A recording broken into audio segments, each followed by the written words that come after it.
Hello mga ka-budget meal! Welcome back sa Budget Meal Recipe. Ako ulit si Nanay Sara, kasama nyo sa tipid at healthy na ulam. Alam nyo, tuwing Friday, paborito ng lahat ang munggo.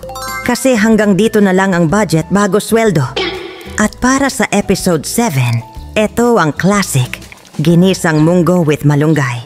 Busog na, masustansya pa, pangkalusugan, pangpamilya, kaya simulan na natin. Alam nyo ba? Ang munggo ay rich in protein at folate, pampalakas sa katawan at maganda para sa puso. Meron din siyang iron para iwas anemia. At ang malunggay naman, tinaguri ang superfood. Loaded with vitamin C, calcium at antioxidants. Kaya kahit simpleng ulam lang, panalo sa sustansya. Ito ang ating mga sangkap. Munggo, malunggay, kamatis, bawang, sibuyas, at patis. Pwede ring mag-optional, ang dilis o chicharon. Kung afford mo pang level up, mga simpleng sangkap pero may big impact. Kahit budgeted, pwede pa ring maging malasa at healthy. Magluto na tayo mga dear. Pero bago yan, hugasan muna natin ang munggo dahil minsan may mga nahalong dumi na hindi natin kailangan. Una, pakuluan muna ang munggo hanggang lumambot. Today's tipid tip, magluto na ng mas marami para may pang-ulam pa kinabukasan.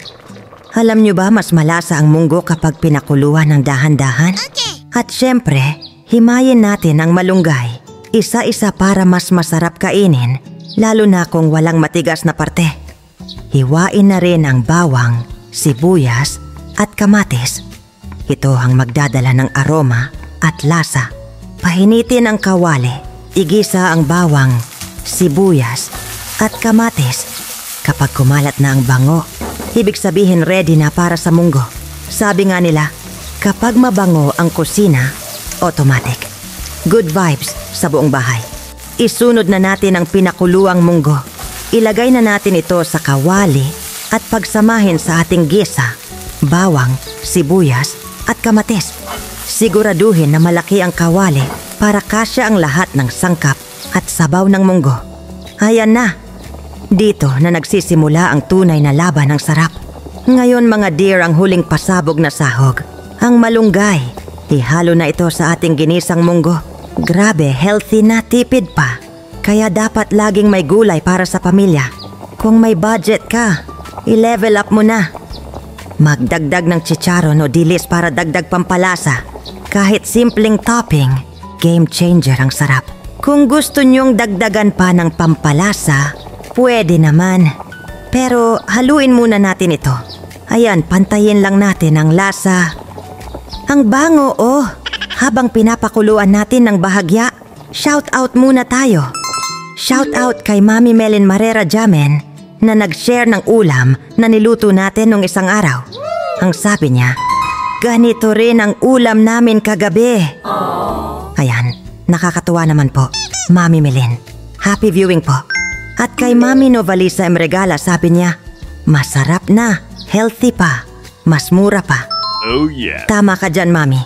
Salamat po sa pag-comment at panonood. At syempre kay Tita Lilibeth Tan for following our page. Ang sabi niya, nice healthy food. Wow. Ayan, salamat po sa 3 nadagdag at welcome sa ating ka-budget family.